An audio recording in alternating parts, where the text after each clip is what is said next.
All right, you royal rubberneckers, buckle up for a deep dive into a life so batshit crazy it'll make your tiara spin. Oh, yeah? We're talking Victoria Eugenie of Battenberg, a.k.a. Queen Anna of Spain. The OG royal rebel. And trust me, this ain't no Disney princess bullshit. Victoria Eugenie's life was a roller coaster. Privilege.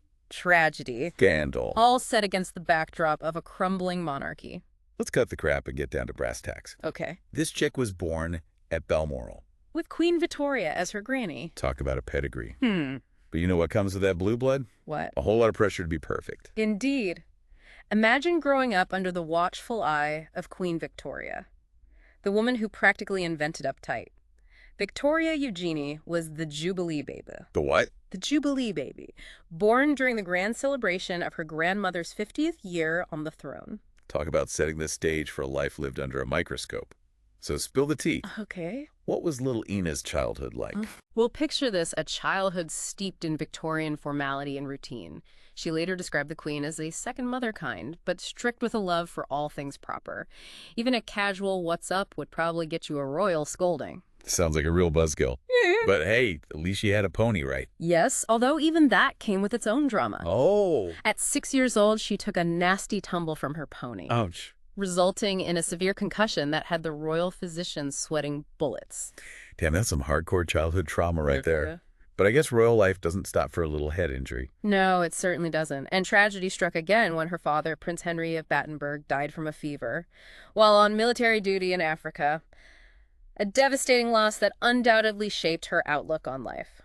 Okay, so Daddy Dearest kicks the bucket, and she's forced to move from the cushy digs of Osborne House to Kensington Palace after Queen Victoria croaks. Right. Talk about adding insult to injury. But hey, life goes on, right? And for Ina, things took a rather interesting turn when she locked eyes with a certain Spanish king. Yes. The infamous King Alfonso III of Spain. Let's just say he was smitten. Smitten. It all started during a state visit to the UK in 1905. Okay. At a swanky dinner hosted by King Edward II, Alfonso laid eyes on Victoria Eugenie, and that was it. Love at first sight. Love at first sight, or at least a royal hard-on. So he basically decided she was his and started bombarding her with postcards and flowery compliments.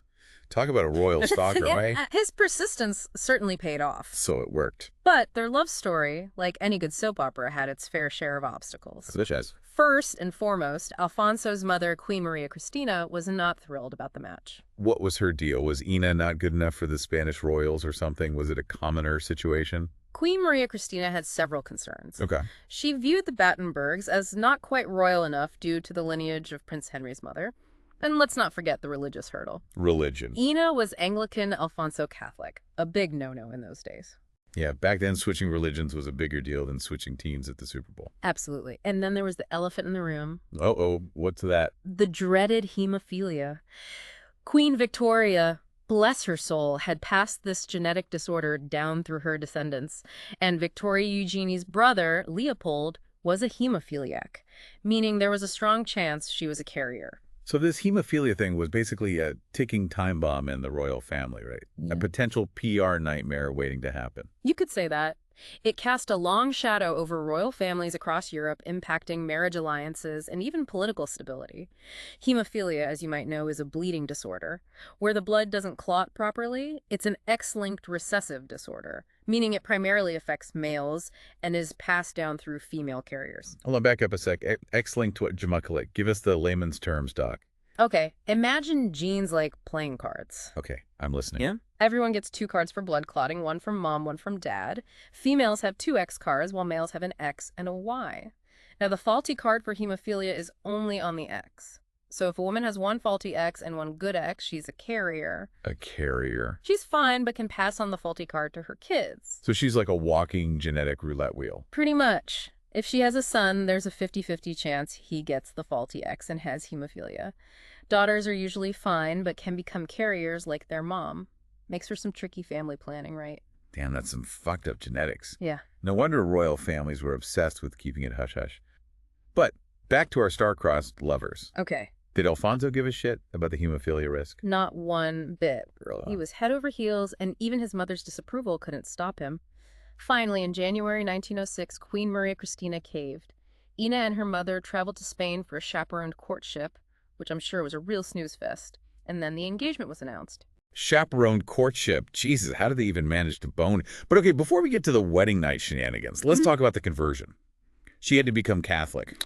You betcha. It was a non-negotiable. And she agreed. Ina agreed, and the conversion took place in March 1906. So she swapped religions and probably signed some ironclad prenup. Talk about a high-stakes game of love, huh? Did they at least have a killer wedding? Oh, it was a grand affair, all right. Held at the Royal Monastery of San Geronimo in Madrid on May 31st, 1906. All the bigwigs were there, dripping in jewels and fake smiles. But the fairy tale took a dark turn. Hold up, you're talking about the bomb, right? That anarchist who tried to blow them to smithereens. Exactly. As the royal carriage left the church, an anarchist named Mateau Morel decided to crash the party, literally. He chucked a bomb from a balcony, creating absolute chaos. So how the hell did Ina survive that shit? Was she wearing some kind of anti-bomb corset? Pure luck, my friend. She had turned her head to look at some random church Alfonso was pointing out just as the bomb went off.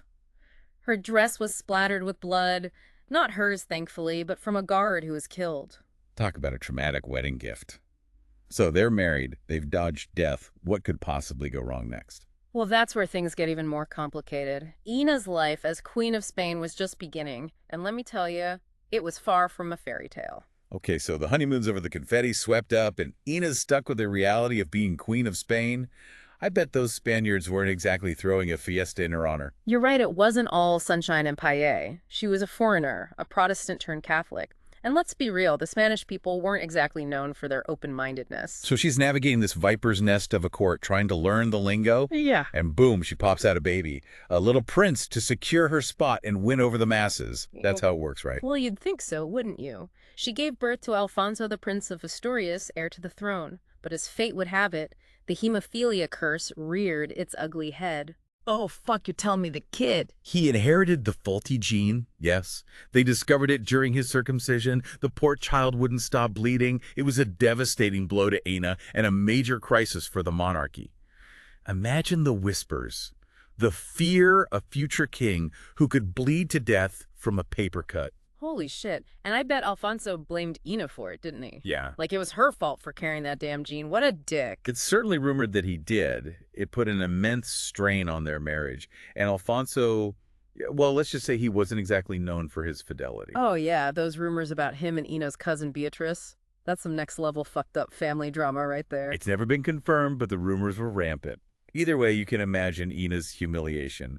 She's trying to be a good queen, a good mother, all while dealing with her husband's wandering eye and a son with a potentially fatal condition. Talk about a royal clusterfuck. So what does she do? Does she just wallow in misery and guzzle sangria all day? Not at all. She channeled her energy into something positive. She became heavily involved in charitable work, focusing on hospitals, social services for the poor, and the Spanish Red Cross. So basically, she went full-on Princess Diana.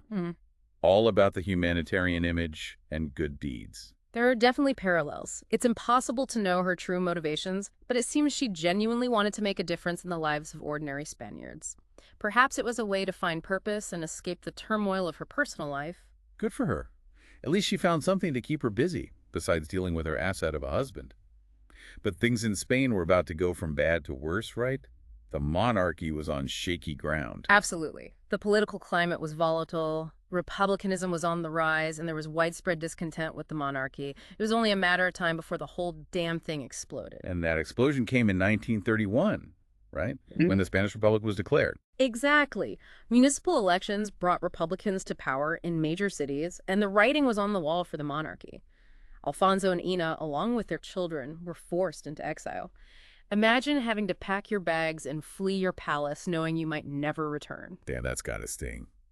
From queen to refugee in the blink of an eye, where did they end up? First France, then Italy.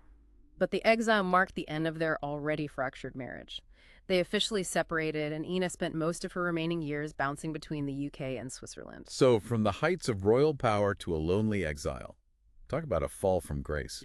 Did she ever return to Spain? She made a brief return in 1968 for the baptism of her great-grandson Felipe, the current King of Spain.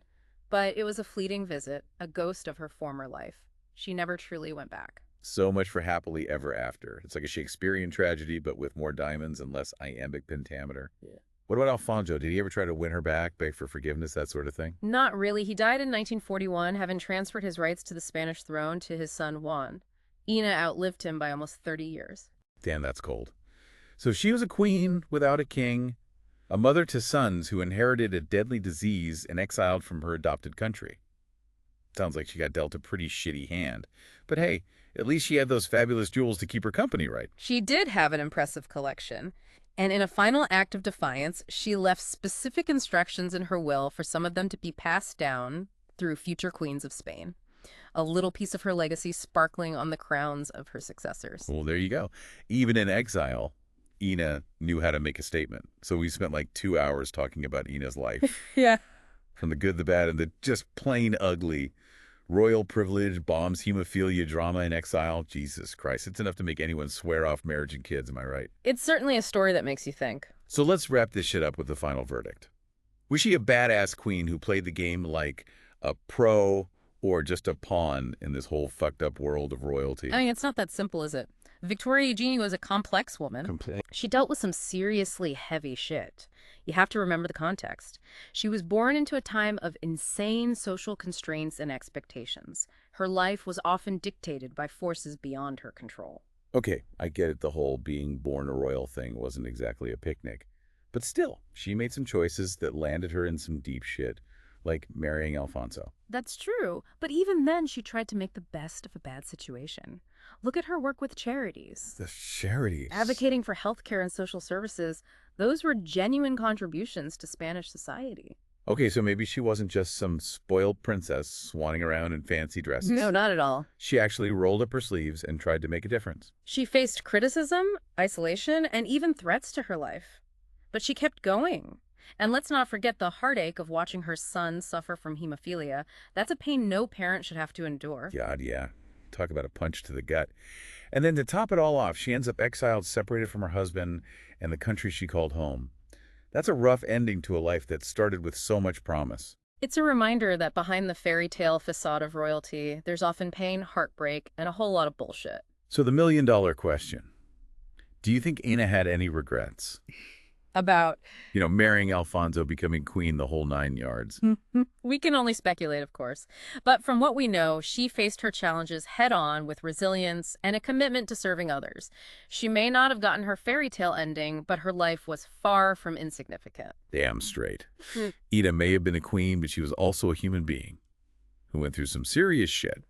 It's a reminder that those royals, despite all their fancy titles and palaces, are just as fucked up as the rest of us. Absolutely. Their lives might seem extraordinary, but they experience the same range of emotions and challenges that we all do. All right, folks, that's a wrap on our deep dive into the tumultuous life of Queen Ina of Spain. It was quite a ride, wasn't it? We've uncovered some royal secrets, debunked some myths, and learned that even queens can have a shitty time of it. So next time you see a picture of those royals grinning and waving, remember, there's a whole lot more going on behind those gilded cages. Until next time, stay curious and keep questioning the bullshit.